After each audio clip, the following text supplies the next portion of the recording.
Many of us can remember when Captain Sully Sullenberger landed a US Airways Airbus on the Hudson River.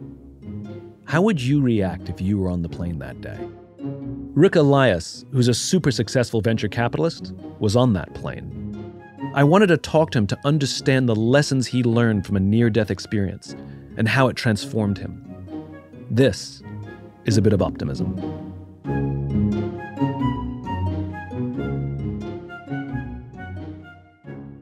I wanted to start January 15th, 2009, flight 1549 from LaGuardia to Charlotte. This is the plane that landed on the Hudson River, and you were on that plane. And one thing I know, because you've talked about it, is how that experience changed you. Can you tell us what happened that day and how it affected you? Yeah, listen, it was January 15th, so it was very cold in New York. I had a good dinner the night before for work. I got up early, went to play hoops on the Upper West Side. And I remember walking, it was snowing, this big flakes. And I'm like, it's so beautiful. I'm just going to walk to the gym. And I had a couple meetings, went to LaGuardia. Was coming home. I've taken that flight 100 times. And I was coming home and I had my son's basketball game when we landed. I needed to coach. And you know, that was it. I was coming home. It was a normal day. It was gloomy and rainy and cold in New York City. But to get to the crux of it, I was given the ultimate gift, Simon. The ultimate gift to me was a near-death experience with zero suffering, where no one died, so you can talk about it freely, where you had 100% certainty of death. So to me, the question was, am I going to blow up or am I going to drown in freezing waters? And with 90 seconds to really look at life and say goodbye. So all that combination to me made it wasn't too long, it wasn't too short, kind of the right kind of parameters to really change your perspective on life. And I was given a massive gift, which was the chance to come back and live differently. That's my whole goal in life now. I know that when I die, I'm going to ask myself one question is, did you make the most out of the second chance you got? What were you like before? Or what most profoundly changed after? I was caught up on the race. I was caught up on building a business. I was caught up on making money. I was caught up on being successful. Yeah, it was probably like most people in similar circumstances that I had a little luck. I was starting to believe it was because of me. I was starting to get a little bit of a big head. Our business was really booming. But what really changed that day for me is realizing, Simon, that it all changes in an instant. You know, we can talk about other stuff right now in this COVID environment, but it was the realization that we can't postpone the things that matter to us. And that is a hug, a forgiveness, an experience. You know, we talked a little bit about this, but my only original thought is, I collect bad wines. I drink my good ones. And the point of that is that's how I approach everything in life. I want the things that matter to me, I'm going to prioritize, and I'm going to experience them and enjoy them now. And that was very clarifying.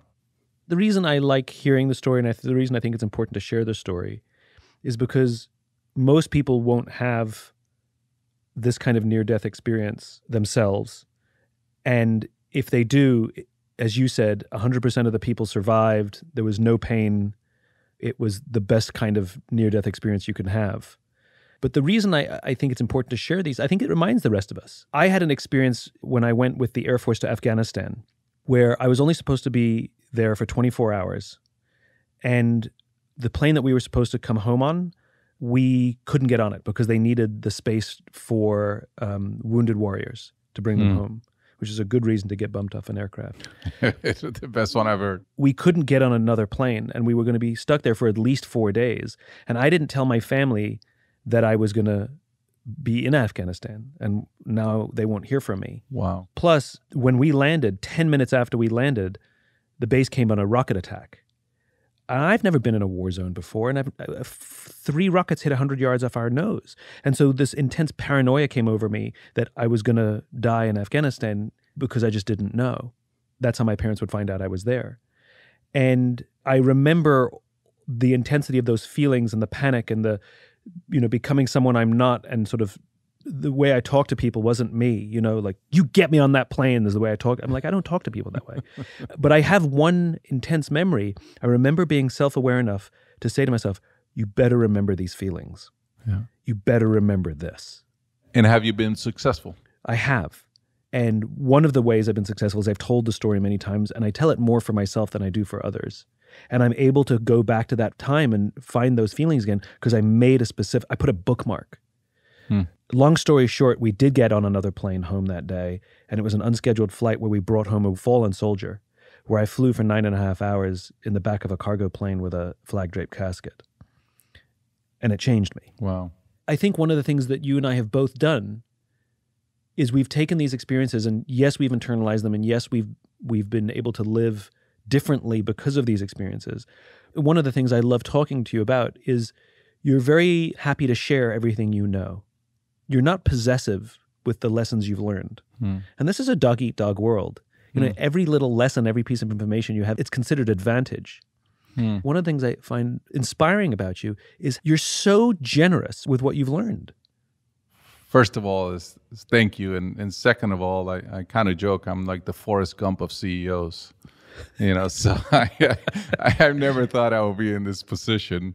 And it is with a lot of humility that I accept the responsibility of, leading 4,000 people across the globe. And if people knew how little I knew most of the time, they would, be wondering if they're on the right team, right? So I was a kid that grew up in Puerto Rico, and I was a normal kid. And there was nothing about me that said I was going to be able to get to this situation. And I look back, and we all work hard. The ball bounced my ways more often than not. And the day that changes is the day that I'm a different person. Do you think that luck is made? I mean, you talk about being lucky a lot. Yep. Do you actually believe that? Yeah, 100%. 100%. Now, you can improve your odds for sure. And you can learn from a lot of the things that people will deem unlucky that ultimately may result in bigger luck. And you believe that. I know that. But I do believe that a lot of times it's understanding that you're getting lucky. Listen, we were born in incredible situations and an incredible time period in great families, and that's all luck. Having our health is perhaps the most remarkable luck you can have, right? Find me anybody that is worth billions of dollars that is dying or sick, and they'll trade it all. I think luck can be very basic, but also can be opportunistic.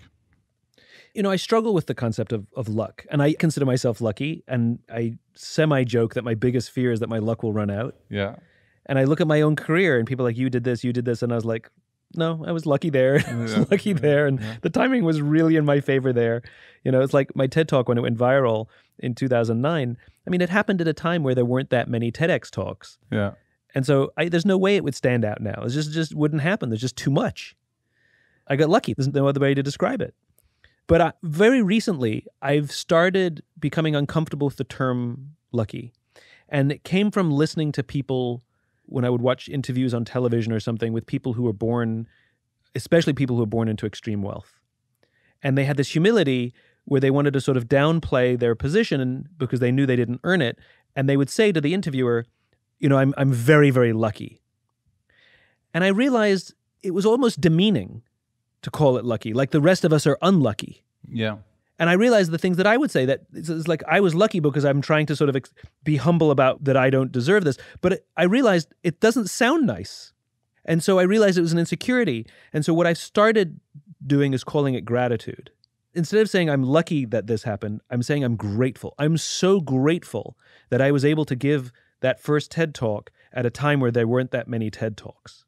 Yeah, the difference is, and I can see how you would want to put it in that way, is did it happen to you or did it happen because of you? And in many ways, someone that was born into a lot of wealth, and by the way, I think that most of those people are actually unlucky because they're robbed from a lot of things in life. And I worry about this a lot for my kids. I worry that the success I've had has created a burden on them that is unfair. And this is why you see so many kids of what others will perceive as successful people really not struggle in finding their rhythm, is because they don't have that ability to achieve more than their parents achieve or to do certain things that others do. So, it's a choice of words. I think gratitude is what you feel what you feel about something. I think acknowledgement that you're not in complete control and then there's randomness to something. That's what I call luck. You can improve your odds of that through hard work, through, commitment, through not giving up and all those things. But it makes me feel better that, again, this is a belief. And the great thing about beliefs is like you choose what you want to believe. If it empowers you, then choose it. If it holds you back, then get rid of it. Was the culture in your company different before 2009 than it is today? I listened to your TED Talk, and you have a lot more listens than mine. But I loved it. I was a big student of yours even before we became good friends. But, I came back and I said, hey, I realized now that this is the perch where I want to live the rest of my life. And I have no desire to go public. And growth is an important part of attracting the talent that we want. But this is kind of a race to nowhere, which is the infinite game, right? And in the core of the infinite game is winning in the game is to play the next game. Right. So I came back and I decided, you know what? I'm the painter of hopefully a 50-year mural of which I'll paint the first half. Someone else will paint the other ones if we're lucky enough. And who knows how long that paint will last. So that mindset really changed. I was building a company that I was going to sell and then I was going to go be happy. What I realized is I was sitting on a perch from which I could do a lot of the things that matter to me. And at the end of the day, this doesn't belong to me. It belongs to itself. I had the opportunity to meet Dr. Karst before he died. He was the originator of finite and infinite games back in the mid-'80s. And of course, as soon as I sat down with him, I said, how did you come up with it? I have to ask. And he was part of this core of intelligentsia in the mid-1970s who were all talking about game theory, but always with an eye to win. They were always talking about winning. Yeah. And Dr. Karst said, well, what about play? What about the actual game rather than the end of the game? And what I ended up calling the infinite mindset, he called play. And I think a lot of people, especially in business, they keep thinking about the end, where there is none. They keep thinking about the winning, which is impossible. But they actually forget about the joy of play, the joy of work, the joy of building a business or being a part of a business. And you embody this more than any other CEO I've ever met. Just an absolute love of the game with no desire to win. Yeah. When I see successful business people that are driven, their competitive spirit comes from a fear of failure, they kind of run out of gas. Yeah. If they achieve a lot, they're like, wow, I don't want to lose this, so I want to cash out. And I see a lot of people that just tap out of the game because the burden of losing becomes so massive because they're winning. If you take the infinite mindset back into competitive spirit, it's this notion that you're competing only against yourself. Right. And when you compete against your version of yesterday, that gives you this like endless potential. You're never going to be the best, but you can be like 0.1% better tomorrow. I think it's very hard for us, right? There's always someone prettier. There's always somebody smarter. There's always somebody stronger. There's always somebody luckier. Always, no matter who you are, there's always somebody else. What did Teddy Roosevelt say? Comparison is the thief of joy. That's right. But it's so hard not to compare in a world where so much of what we do is finite and we do have to be ahead and we do have to compete for a job. You have to compete for this. Nobody at school tells us, come to school just to get a good education. You come to school to get good grades. Yeah. We define good education by the grades that we get, not by how much we learned. You mentioned earlier the sharing of knowledge. There's many ways to frame people, but some people come from a position of scarcity and some people come from a position of abundance. When you meet somebody, you can quickly tell where they're coming from. If your success, if your thing is something you're taking away from them, perceived or not, those are people that kind of subtract from you. By nature of what you do, you're trying, as a thinker, as a philosopher, as somebody that is really trying to, bring knowledge to, the masses. What you're really doing is, using abundance as a principle. And I think there's something to that in the infinite game is, you want to associate yourself with people that are ambitious for something greater than themselves. And that's really a big principle of our company, of Red Ventures. It's like, how do you find that? And it's the infinite game in a different context. That's a perfect segue. How do you find that, and how do you do that? I mean, you know a lot about a lot of companies, and when you look at the culture of your company, you compare it to others, or quote unquote the norm. Yeah. What is it that you have been able to do inside your own company that is so different than everywhere else? You know, my good friend Danny Meyer says that a culture is like a shark. If it stops swimming, it dies. And, you know, a lot of people come and ask the question, so how do you preserve the culture? And the answer is you don't, right? Your goal is for the culture to continue to evolve in a way that is aligned with where you kind of want the general energy and direction of the team towards this version of infinite game. There's no winning of this. You just want to keep momentum in progress because life has plenty of inertia that you have to overcome. It's all physics. You know, people will be like, okay, so what's your mission statement? What's your vision? What are your values? And our model was evolving a lot, so I was afraid to kind of anchor on something. But the one that I really struggle with is this notion of like, here are my values. And, you know, and I was like, but values are things that I learned at home or I learned before I got here. I'm not really sure that I can teach somebody values. And we landed on this word that is semantics, but it matters, is we run our company through a set of belief systems. There's a series of beliefs that is how we hire, how do we promote, how do we encourage people to go work someone else. And we go to people and say, you have to believe this, and it's a choice, but if you don't believe it, you're not going to do well here. So we have found a common language by which we get people to almost opt into the journey. It's not for everybody. Can you tell me some of the specific beliefs? Yeah, so one of my favorite ones is we believe everything is written in pencil. So what that means is you have to be really comfortable with change and adaptability, and that even things that we believe to be true today are likely not going to be true in a couple years. So you have to have a curiosity and a level of being okay with that.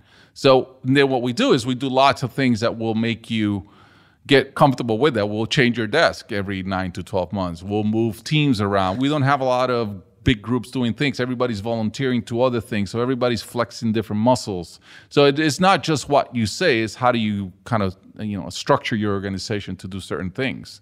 We believe in running up the escalators. To us, pace of play really matters. This is like if you can play business like you play the 2-minute drill in football, you get a lot more done. You drop a lot more passes. You'll do a lot of things, right? I'm not sure we got it right, but it's been a really interesting journey that it just gave us a common language on culture building. Yeah. We want to be great people to work with. So no assholes allowed. Yeah. If someone has too big of an ego, and that means, you know, you walking into our building, people will say good morning. You get in an elevator, people will smile. Every new hire, I meet with all our new hires after like 60, 90 days. I just like to see their experience. And they're like, I'm shocked at two things. I'm shocked at how much you trust me. And number two, I'm shocked at how nice everybody is and willing to help me do my job. Right? Now, it just, we are full of imperfections, but I think when you have a culture that is in harmony, it doesn't matter what tune your orchestra is playing as long as every instrument is kind of on the same note. Yeah. You have this magical mindset. You have this amazing disposition, this calm that I wish I had. Do you have something that is a constant nagging struggle to you? It's your boulder, you know, your Sisyphus boulder, the one thing you feel like you're always pushing? You know, I was born and raised Catholic, and I even went through confirmation, and I don't practice organized religion. I believe myself to feel the spirituality. I'm not claiming I'm spiritual, but with that, I let go of guilt. Like, I have no guilt. It's like, you know, guilt is a complex I don't suffer from. So I think if you really think about that boulder question inherent in it, there is some level of guilt that you carry that is making that boulder seem like a boulder. Listen, I laugh at myself all the time. I really just realize that I'm so ill prepared for the role that I have, and I'm okay with it. I don't beat myself up. I'm my best friend. The conversations in my head are so positive. You know, 98% of our conversations are in our head. Why not make them great?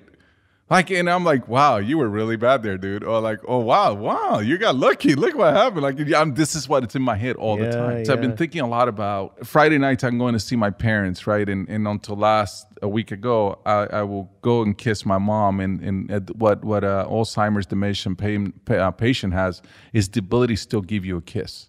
It's amazing that they don't remember anything, but they can give you a kiss. And I go and I see my mom and I get a kiss and it makes me yearn for one more conversation with her. And then I sit outside with my dad and we share a great bottle of wine. And, I'm super grateful in this, like knowing that, I'm in awe that I can have this experience with my dad, but I'm also grateful that I was able to have that with my mom. In life, everything we do for the first time has awe. And then everything that we do for the last time, has gratefulness. If we could marry a state of mind, which would be impossible to do, where you can combine both emotions in most things. Like if you and I were together and we knew this was the last conversation we were going to ever have, one of us is not going to be here tomorrow, we probably will say a few things we haven't said, correct? For sure. It's going to happen with lots of people. So is the appreciation. I love that we're friends. I've learned a ton from you. I am grateful that you invited me to have this conversation. Yet in somewhat we have the inability to be there in that sense of both awe and gratitude for too long. Let me play devil's advocate a little bit here. Sure. Because I'm tempted to have that conversation with you right now and tell you how I feel as if this were the last time. And if it's not the last time, do I have that conversation again? And then if I do it too much, if I do it every time for fear that this is the last time, does it cease to be special because it happens every time? It's like somebody who says, I love you too quickly. And it's like when they say it to me, I'm like, but you... You don't know me. But you loved every boyfriend you had prior. What makes me so special? It's the infinite game. They can love a lot of people. Why are you trying to contain love? I don't think you can fall in love with every person you date. I just don't. Maybe I'm a cynical bastard. I just don't believe every person you date. So there's no you're gonna fall in infinite love? amount of people you can love. So the infinite game does not apply to love. No, that's different. That's not the same. That's not what I said. I said I don't believe you can fall in love with every person you date. You can absolutely have an infinite amount of love. I think you need some therapy to go dig in that one. Just talk to every ex-girlfriend. They will agree with you. Oh, that is too funny, dude. Too funny. But I don't think it's a matter of saying it every time. It's making sure that you said it. Yeah. So what I realized, in that moment of clarity in those 90 seconds we talked about earlier, is that there were a lot of things I wanted to say that I thought I had time to say. There were people I needed to ask forgiveness from that I never did. There were people that I wanted to tell them how important they were to me or how much they had helped me, and I had not. I think we go through life we think we're going to be here forever. Those 90 seconds on that US Airways plane, I didn't realize it was only 90 seconds. Yeah. From the moment Sully came on and said, this is, and I assume you heard the engines go quiet. Brace for impact. Brace for impact, and then 90 seconds later, you're on the Hudson River. Yeah. They've done a study on people who face near-death experiences, and they did some with people who were parachuting out of a plane and their parachutes didn't open, their first or second. So they thought they were going to die, and through some miracle, they landed in a swamp and survived. Right. And they all have the proverbial life flashing before their eyes. Mm-hmm. Did that happen? Yes. Because, you can see the water coming. And as a matter of fact, I had an internal kind of countdown. When we were going to hit the water, I closed my eyes. I was holding my own arm and I said, I love you. I tell you something for me, having been raised Catholic, I always wonder in the moment of death, if I had a moment that I knew I was going to die, was I going to ask for forgiveness? Like, was I going to buy insurance? I have some friends of mine who's like, you know what? I believe in this because it's insurance. And I wonder, like, it would have been free. It's like a free insurance that you say. And one of the things I'm most proud of was the fact that I said, you know what? I am who I am. And if that's what it took and not, my own inhumanity, I'm not going to do it. And that also gave me clarity on coming back on my relationship with religion. I got to tell you, that really chokes me up. That in this moment of imminent death, after you've thought, whole life has flashed before your eyes, you thought about your family, that you hold yourself and say, I love you. It's really profound. And I think it's the thing that we don't do. I think that the term of loving yourself has unfortunately lost it's become pejorative. It's become synonymous with having a big ego. Mm-hmm. But if you can love someone else, and that's not egotistical, like why can't you love who you're trying to be or who you were when it's the end? Why shouldn't we all live a life that on our deathbeds or being told to get into the brace position, that we hold ourselves and say, I love you. You've lived a good life. You've earned my love. Mm-hmm. What a standard to live by, to earn one's own love. And the amazing thing about it is you can't learn that from a book or a magazine. You learned it in the moment. There was no prediction how you would have reacted in that situation. Some people may have been screaming, I don't know. Some people may have found solace and quiet. Some people may have been making phone calls. Simon, at the core of love is forgiveness. Yeah. Right? And I think we have such a difficult time forgiving our own selves about our past, about our habits, about our own movie in our heads of the things that we have failed to do. And I think learning to love ourselves is learning to forgive ourselves. Yeah. And to truly forgive and to move forward in a way that, it's without carrying the weight of the world. Too many people walk around carrying so much guilt and shame, and society puts it on us. And, raising teenagers is really interesting. It's how do you raise kids that are accountable but don't feel shame? We have 2 teenagers, and my wife and I are really driven to make sure that we don't ever shame them. And nor should we shame anyone. Well, I love you too. Yeah, I love you too. It's we collect friends and we collect memories, and hopefully we collect bad wines. Those are the 3 things worth collecting. Because if you live that way, life is rich. Another friend of mine had this concept that everything in life should be at least a threefer. You ever heard this concept? No. Yeah, I really like it, because if the ultimate currency in life is time, yeah, right? And there's every study that show you that over $60,000 or something, it has 0 effect on your happiness. The only currency that really matters at the end of the day is time. If that's the case, how do you get a lot more yield out of time? And the example he used when he told me this, and I use it for everything, is to say, hey, you love golf. You go play golf. That's valuable. You go play golf with your best friends. That's 2 times valuable. You go play golf with your 2 best friends in a beautiful day. That's 3 times valuable. If you do it in an amazing course, that's 4 times. So he always says everything in life should be a threefer. When you talk about things, it's like when you and I are together, I am learning, I am seeing a friend, and we're usually drinking a good glass of wine or a good coffee somewhere, right? So yeah. Every experience you should dimensionalize. And that means abundance. That means you bring people together. One of the things that gives me the most pleasure is when 2 of my good friends become great friends. So, everything in life should be thought of as maximize the yield out of your time. I love that. I love the idea of making something a threefer. Once again, every time I talk to you, I'm richer and wiser and immensely, immensely grateful. Coming from the teacher, I'm humbled by those words. I hope our path cross before long, my friend. Please. If you enjoyed this podcast and if you'd like to hear more, please subscribe wherever you like to listen to podcasts. Until then, take care of yourself, take care of each other.